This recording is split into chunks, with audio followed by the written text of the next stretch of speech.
আজকে হচ্ছে class number 5। Class number 5 আমরা শিখব পিকচার। ইনসার্ট ট্যাব থেকে পিকচার।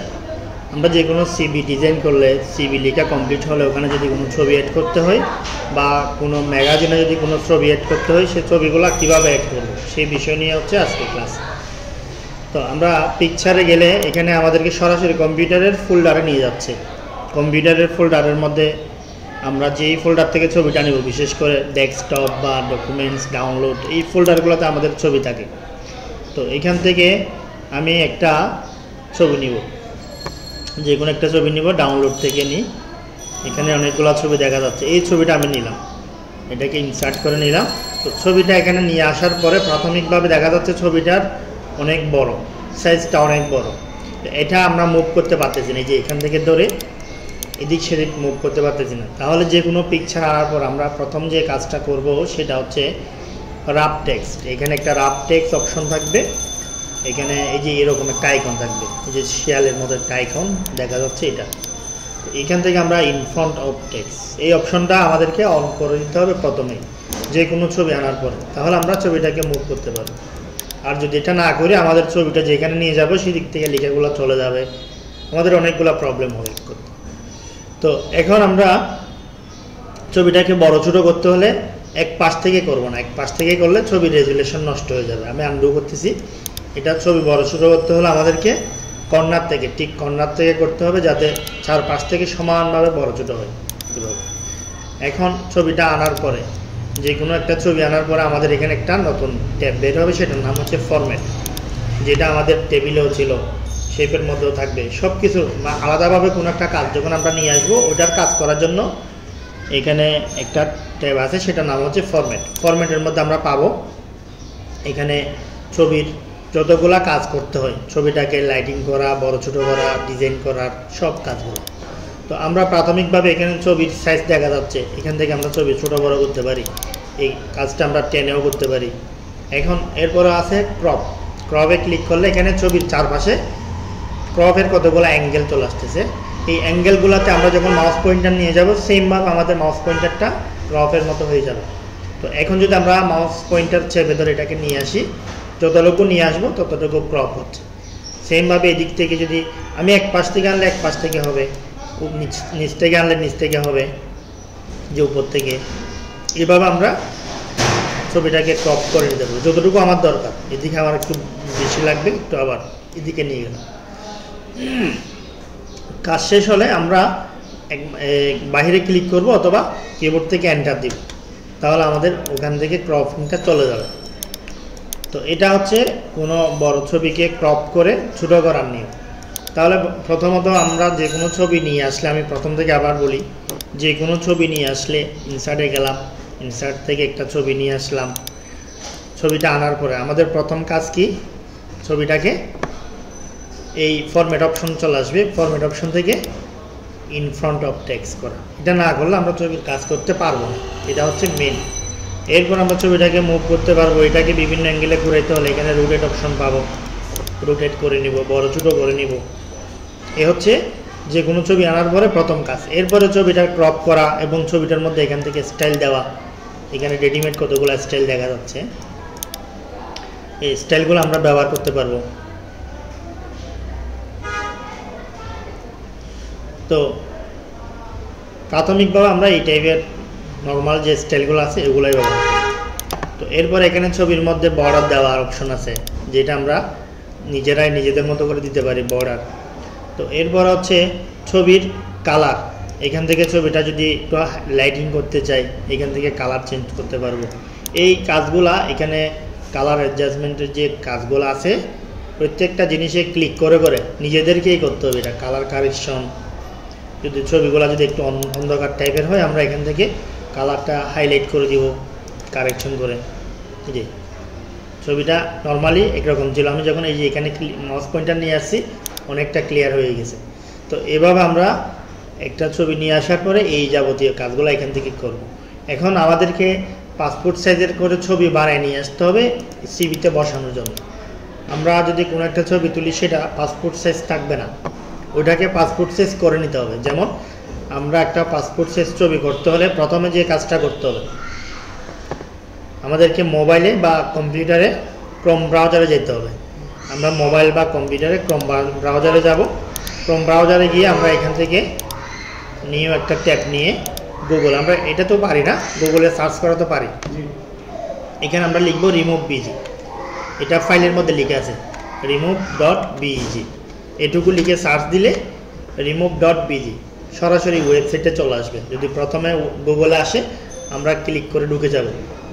যদি শুধু আমরা এটুকু লিখি, আমরা শুধু রিমুভ বিজি লিখি, রিমুভ বিজি এভাবে লিখি, তাহলে প্রথমে এভাবে গুগলে আসবে। এখান থেকে যে এই ওয়েবসাইটে প্রথম যে ওয়েবসাইট, এখানে আমরা ঢুকে যাব। ঢুকলে এই যে আপলোড ইমেজে ক্লিক করলে আমাকে নিয়ে যাবে কম্পিউটারের ফোল্ডারে, যেখানে আমাদের ছবিগুলো থাকে। তো আমি এখানে ক্লিক করলাম, তাহলে আমাকে নিয়ে গেছে কম্পিউটারের ফোল্ডারে, যে সবগুলা কম্পিউটারের ফোল্ডার। তো এখান থেকে আমি যে ছবিটার ব্যাকগ্রাউন্ড রিমুভ করে পাসপোর্ট সেট করতে চাচ্ছি, সেই ছবিটা অবশ্যই আমার কম্পিউটার থাকবে। তো এখান থেকে আমি দেখি কোন জায়গায় একটা লং ছবি আছে, এই ছবিটাকে আমি নিব। এই যে ছবিটাকে আমরা বড় করে দেখাই একটু করে, এই ছবিটাকে আমরা পাসপোর্ট সাইজ করে নিব। তো পাসপোর্ট সাইজের কাছাকাছি পাশাপাশি আমরা আরও অনেক কিছু করব। এই ছবিটাকে সিলেক্ট করে এই যে ওপেনে ক্লিক করলাম, তাহলে ছবিটা এখানে আসবে। একটু সময় নিও, যেহেতু এটা অনলাইনের মাধ্যমে হচ্ছে, নেটের স্পিড যদি ভালো হয় খুব তাড়াতাড়ি হবে। এই যে হয়ে গেছে, ছবিটা এখানে আসছে এবং ছবিটা থেকে ব্যাকগ্রাউন্ড চলে গেছে। ব্যাকগ্রাউন্ড চলে যাওয়ার পরে আমরা এখানে প্লাস আইকনে ক্লিক করব। প্লাস আইকনে যাওয়ার পরে এখানে দুইটা অপশন পাবো, একটা হচ্ছে ফটো আর একটা হচ্ছে কালার। তো আমরা যদি এখানে ছবির ব্যাকগ্রাউন্ডে কালার দিতে হয়, এখান থেকে কালার দেব। তো বিশেষ করে আমাদের অফিসিয়াল কাজে ব্যবহার করার জন্য এই যে হোয়াইট কালার বা এখান থেকে এই নীল কালার, এইগুলা ব্যবহার হয়। এই কালারগুলো যদি সিলেক্ট করে দিই, আমরা এখান থেকে ডাউনলোডে ক্লিক করি, এখানে আমরা ফ্রিটা নিব, এখান থেকে ফ্রি, তাহলে এটা ডাউনলোড হয়ে গেছে। তাহলে এই ছবিটা কোন জায়গায় থাকবে? আমাদের কম্পিউটারের ডাউনলোড ফোল্ডারে থাকবে। তো এখানে আমরা আরও কাজ যেগুলো আছে সেগুলো একটু দেখে ফেলি।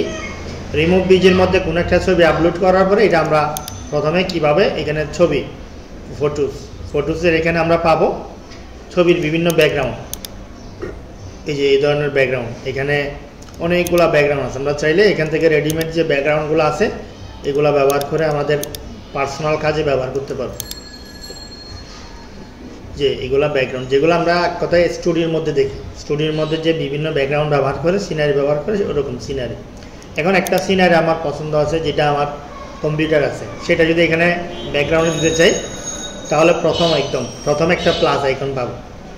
খেয়াল করেন যে প্লাস আইকন, এই প্লাস আইকন আমরা যখন ক্লিক করব আমাকে নিয়ে যাবে কম্পিউটারের ভিতরে যেই ছবিটা আমি ব্যাকগ্রাউন্ড হিসেবে ব্যবহার করতে চাচ্ছি, সেই ছবিটা এখান থেকে আমরা সিলেক্ট করে দিব।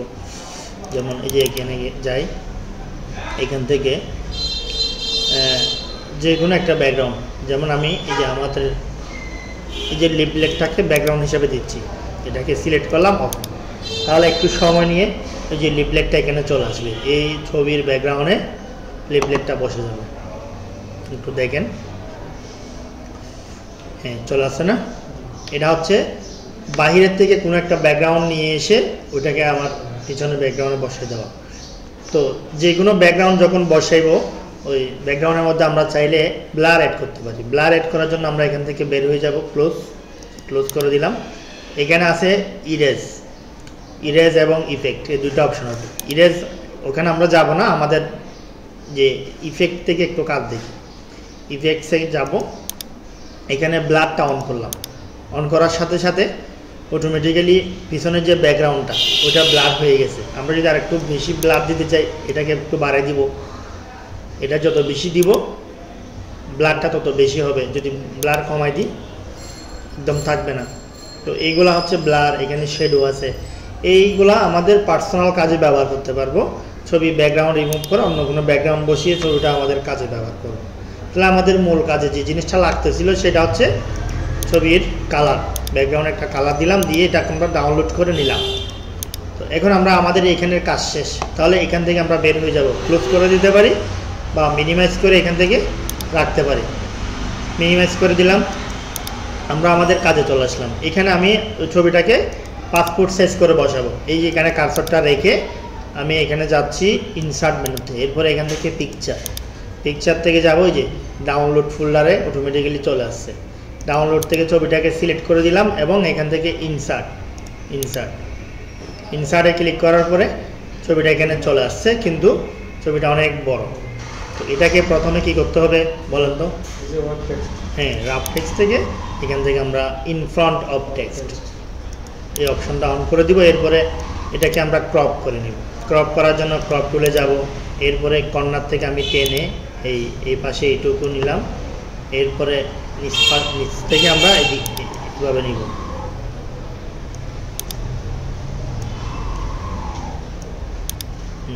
এভাবে একটা পাসপোর্ট সাইজের ছবি থাকে না, এইভাবে এই সাইজ করা থাকে।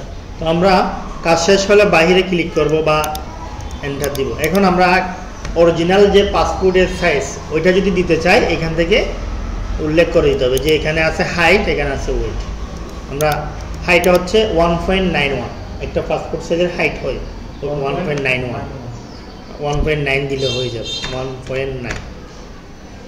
এরপরে এটা দিয়ে আমরা এন্টার দিলাম, উপর একটা টিক হয়ে গেছে, পাশাপাশি হচ্ছে 1.5। তো 1.5টা এখন আমরা যদি এখান থেকে লিখে দিই, উপর একটা বেড়ে যাবে বা কমে যাবে, সেজন্য আমরা এটাকে টিক করতে হবে ক্রপের মাধ্যমে। এখন বর্তমানে 1.66 আছে, আমরা যদি এখান থেকে আরেকটু কমাই দিই দিক থেকে, তাহলে কত 1.54 না? তাহলে কাছাকাছি হলে সমস্যা নেই, চলবে, কাছাকাছি হলে চলবে, 54 এতটুকু হলেও চলবে, সমস্যা নেই। এরপরে ওকে। তো এটা হচ্ছে অরিজিনাল একটা পাসপোর্টের সাইজ, এখানে যেটা দেওয়া আছে এটা। এই ছবিটা এখানে বসাই দিব, দেওয়ার পরে আমরা কি করব, এখান থেকে একটা ইফেক্ট দিব, সিম্পল একটা ইফেক্ট, যেটাতে কোনো ধরনের ঝামেলা থাকবে না, বর্ডার থাকবে না। তো সিম্পল একটা শেডো দিলাম, আমি চাচ্ছি এখানে একটা বর্ডার ইউজ করব। আমরা আমাদের মতো করে যদি বর্ডার দিতে চাই, এই যে এখানে আছে পিকচার বর্ডার, যে পিকচার বর্ডার থেকে আমি এখান থেকে গেলাম, কতটুকু দিব, এই সাইজ দিব নাকি এই সাইজ, এতটুকু দিলাম। এখন বর্ডারে যদি কালার পরিবর্তন করতে চাই, এখান থেকে কালার দিতে পারবো, যে কোনো কালার বর্ডার দিতে পারবো। তো বিশেষ করে ব্ল্যাক কালারেরই দেওয়া হয় এটা। এরপর হচ্ছে ইফেক্ট মানে হচ্ছে এইখানে যতগুলো ইফেক্ট আছে সেগুলা আমরা আমাদের মতো কাস্টমাইজ করতে চাইলে এখান থেকে দিতে পারি। যে গ্লো মানে হচ্ছে চারপাশ থেকে একটু গ্লো এরকম কালার আসবে, যেটা আমার দরকার নাই। তো আমি এই যে গ্লোটা দিচ্ছি না, সেজন্য আমি এখান থেকে গ্লো যে এখান থেকে গেছি সেখান থেকে নাম, প্রথম অপশনটা থেকে নো। তাহলে এইটুকুই এনাফ, আমার একটা ছবি সেট আপ করে দেওয়ার জন্য এইটুকুই এনাফ। তো এই হচ্ছে একটা পাসপোর্ট সাইজ ছবি, আমরা গুগল থেকে ঠিক করে নিয়ে আসব। তো গুগল থেকে আমরা আনার পরে এখানে ক্রপ করে এটাকে সাইজ করতে হয়েছে। এরপরে ফরম্যাট অপশন থেকে এখানে অন্যান্য কাজগুলো আমাদেরকে করতে হয়েছে। তো পরবর্তীতে আমরা যখন অনলাইনের ক্লাস করব, আমাদের কোর্সটা একদম শেষ পর্যন্ত যদি করি, লাস্টে আমরা যখন অনলাইনের ক্লাস করব, তখন আমরা আরও কিছু এআইয়ের ব্যবহার শিখবো, যেগুলোর মাধ্যমে একদম রেডিমেড একটা পাসপোর্ট সাইজ ছবি কীভাবে আমাদেরকে দিবে, কীভাবে তৈরি করতে হবে। তো এইটুকু দিয়ে আপাতত আমরা আমাদের এই কাজগুলো আগায় নিব। সিভি ডিজাইন করার সময় যা যা লাগবে পারা যাবে তো না? আচ্ছা, এইগুলা আরও কি কি কাজে লাগে আমি একটা কাজ দেখাই। যেমন আমি একটা বইয়ের কাভার ডিজাইন করব, বইয়ের কাভার ডিজাইন করতে গেলে বুক কাভার, এরকম একটা বুক কাভার ডিজাইন করবো মাইক্রোসফট ওয়ার্ডে। তাহলে এগুলো হচ্ছে শেপের ক্লাস। তো এখানে আমরা যখন শেপ আঁকবো, শেপের মধ্যে এভাবে একটা পিকচার অ্যাড করে দিতে হবে শেপের মধ্যে। যেমন আমি এটা খেলে দিই, এটা একটা শেপ, এই শেপের মধ্যে যদি আমি একটা পিকচার দিতে চাই, ফরম্যাট অপশন থেকে যখন যাব শেপ ফিল, এখান থেকে যে কোনো একটা ছবি অ্যাড করে দিব। আমি ধরো আমি এই ছবিটা অ্যাড করব, ছবিটাকে সিলেক্ট করলাম, ইনসার্ট, তাহলে ছবিটা এখানে অ্যাড হয়ে গেছে। তো এটা আমরা শেপের ক্লাসের মাধ্যমে শিখতে পারবো পরিপূর্ণভাবে। শেপের ক্লাস ইনসার্ট মেনু থেকে যখন শেপ এখানে নিয়ে আসবো, শেপ আঁকবো, শেপের কাজগুলো যখন শিখবো, তখন এই বিষয়টা আমরা ক্লিয়ার করতে পারবো। তো এই হচ্ছে পিকচার ক্লাস। শেপের মধ্যে কি যে এই জিনিসটা বানানো যাবে না, যে আপনি কাভার করে যে লেখাগুলো সেম? হ্যাঁ, এগুলো হোমওয়ার্ক। আমরা যখন এই যে মাইক্রোসফট ওয়ার্ডের ক্লাসটা সম্পূর্ণ শেষ করব, আমাদের হোমওয়ার্ক নিয়ে এক্সট্রা যে ক্লাসগুলো হবে 10টা ক্লাস, ওগুলোর মধ্যে এটা থাকবে। 10টা যে ক্লাস হবে এক্সট্রা ক্লাস, প্র্যাকটিক্যাল কাজের লাইভ প্রজেক্ট, ওইগুলোর মধ্যে এটা একটা। এইগুলো নিয়ে আমাদের ক্লাস আসবে সামনে, সুতরাং এইগুলো নিয়ে এখন ভাবতে হচ্ছে না। আপাতত আমরা বেসিক যে ব্যবহারটা শিখছি পিকচার এবং শেপ নিয়ে ওইটুকুই শিখি। তাহলে এই হচ্ছে ক্লাস নং 5। পরবর্তীতে আমরা ক্লাস 6 করব।